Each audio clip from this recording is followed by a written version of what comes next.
Alright, what's going on, guys? Welcome back to the channel. So it's time to talk about Ms. Marvel Episode 1, just dropped on Disney Plus today. For this video, I will be doing a spoiler discussion. I was going to make a recap and review, sort of like a spoiler-free video, but then I just thought, I kind of do want to talk about some things that happened in this episode, talk about things I loved about it, why I'm going to give it actually a high rating, why it actually surprised me more than I thought, because I did go into this episode a little bit more skeptical. You know, like, I'm a 23-year-old guy going into, like, I saw the trailer for this show, and I was sort of just like I knew what kind of show it was going to be, you know, and for me personally, I was like, this isn't really my thing, you know, will I actually enjoy this show? And I just thought that this episode was a lot of fun, so I want to talk about it, talk about spoilers. So if you guys enjoyed this video, please make sure to like it, please make sure to subscribe if you are new. But let's talk about Ms. Marvel Episode 1.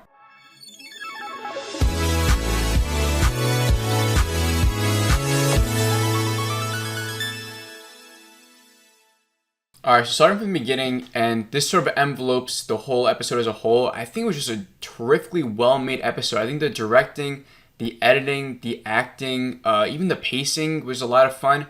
I think it was just an incredibly well-made first episode for the series. So, I mean, props to the director, the writers, everyone. I think it was just a really, engaging, pulling episode. I thought it was so well-made. And the way that they were able to, you know, seamlessly flow in, like, the animation style, with the live action, which is definitely inspired by Scott Pilgrim. And you can even tell in the beginning when she's watching TV, Scott Pilgrim is on the television. That movie also incorporates sort of like an animation style, like a comic booky feel with live action. So I love that style for Kamala Khan. And I will say that personally, I don't know much about Kamala Khan and the comic world. I really don't know anything. So I know people are complaining about her powers.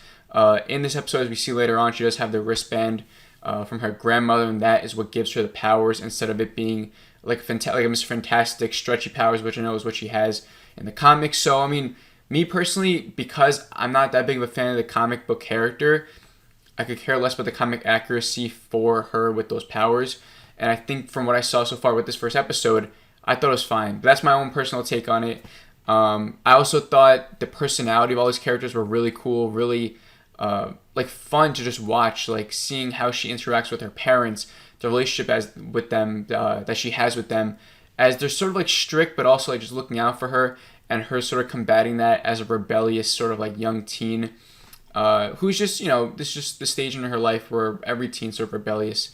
And I just love how they acknowledge that. I just love that they're incorporating the relationship with her parents as being like this big part of the show. I appreciated that. And I will also say that the score was good. You know, like the soundtrack was, in the beginning when it started with the Blinding Lights, the Weeknd song, I was sort of like, like this is a little bit too much, like using like these popular songs. I don't really like Blinding Lights, the song. So I was like, I don't know how I feel about it. But then as they had like new soundtrack and like an actual good score, like there's a moment when her parents are trying to surprise her by letting her go to the Avengers Con, and the father comes and he's dressed as the Hulk, and she sort of says like, you're embarrassing me. Like the score there was like really good, and it really did, like, I'm not saying I teared up or got emotional during it, but you could feel like the heartbreak between how she reacted to her parents, who were really just trying to do good thing for her. And I think props to the mom actress in this. She was incredible, especially by the end. I thought she did such a wonderful job, and I just really like that. I also noticed halfway through the episode, like the way that it's edited, you know, like not only is the directing good, like the lighting, like the acting, like, but the editing is so good as well, and it creates, like I said, like that fun atmosphere that engages you. So I mean, just props for them for doing that. And then once we get to the actual Avengers Con, I thought that was so much fun as well. Seeing like all these callbacks, like the first Avenger, you know, seeing them having like the sacrifice like ritual thing for Iron Man and Black Widow.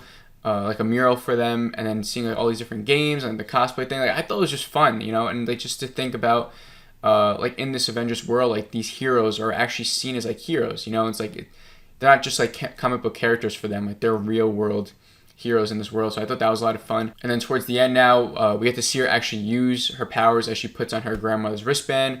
I thought that was cool. Like throughout the whole episode, I was sort of like, I wasn't even thinking about the powers, or like when they'd be incorporated, or like if she would use them. But I thought it was a perfect place to put it at the very end of her using the powers. And then I also thought it was really funny when she starts using them, and all of a sudden you see the giant Thor hammer just start coming down. She tells the girl to move out of the way, and the girl just gets whacked. I actually thought that was funny. Like, I actually laughed out loud during that moment, which just goes to show, like, this show's gonna be fun. I think it's actually gonna be a good time. I think it should be for everyone. I know there's definitely some fans who just hate on it, just to hate on it because it has like that kid vibe. But you know, like we just got Moon Knight, which was pretty like serious, sort of like brutal show in a way. And you know, the MCU is for everyone. So you know, little girls out there that are watching, you know, they could resonate with this a lot. You know, as they're going through the same things or whatever, or you know, like the same nationality. Like I think this is nice that they do have something for everyone. You know, and you don't need to watch everything to really connect with this show or other things. So I think it's actually a really good job what they're doing here.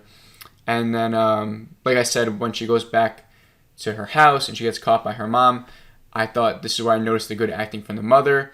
And I think it does have a relatable message, like what the mother is saying to Kamala when she's like, you can either, you know, I want you to go to school and get your grades up, like focus on you, stop thinking about all like this fake stuff, like you stop having your head in the cosmics. And I think any MCU fan can sort of like relate to that in a way of like, you know, like all of us, like we're supposed to just be like working or going to school or, you know, just doing what we're supposed to do, you know. But like, if you're watching this, so you obviously love Marvel or like Miss Marvel or like comic books. And it's like, that's supposed to be like an escapism. And like, we're not supposed to just be like working on school or work or like stuff that we don't want to do. You know, we should be doing stuff that we actually want to do, or like watch that favorite movie, or watch that, or read that comic book, or do whatever. So I thought it was like a very relatable message at the end of the mom pushing like this message of like do what you're supposed to do, and her like going against that. I think it's something that any comic book fan can sort of relate to. And so I thought that was a perfect cap to the ending. So my rating for this episode is a 4.2 out of 5. I thought it's a lot of fun. Like that's my only way to really describe this episode. It was one really well made. I thought I was really impressed by like the look and the feel of the episode, and just in general like the basic story of this 16-year-old girl who wants to just go to the Avengers Con, but her strict parents don't really let her. I thought like that was just like a nice, fun, grounded story to introduce us to this character and her surrounding characters, as we know like what kind of life she leads right now. This episode also does have an after credits scene. I don't know if anyone really noticed that. I wasn't even thinking about after credits scene when I started the episode. I just happened to fast forward just to think like, oh, maybe might be something, and there is something, and it's the cop from Spider-Man No Way Home, who I don't know the name of, and he sees Kamala Khan use the powers at the Avengers Con, and so he tells the other girl to bring her in, and so like they're obviously gonna have a big part to play in this series. Why do they want Kamala Khan? I don't know. Obviously, like if you think about Spider-Man No Way Home, they brought in Spider-Man because he was like maybe a young kid who was doing this what's the word for that? Vigilantism, right? Is that the right word for that? And so they wanted to arrest him for that. So maybe they want to do the same thing to Kamala Khan, even though she hasn't really done any like vigilante stuff yet. She just happened to use her powers, so maybe they're bringing her in for something else. I'm not entirely sure there, but that's pretty much it. So if you guys have seen Miss Marvel, let me know down below. What do you guys think of it? Did you think it was fun? Is it not for you? What'd you think? And then if you guys enjoyed this review, please make sure please subscribe if you're new. And I'll be doing the same thing for episode 2. So like I said, if you want to subscribe and keep up, you know, come on by and keep up with other things as well. So thank you guys for watching. Like always, have a great rest of the day, and I will see you on the next video.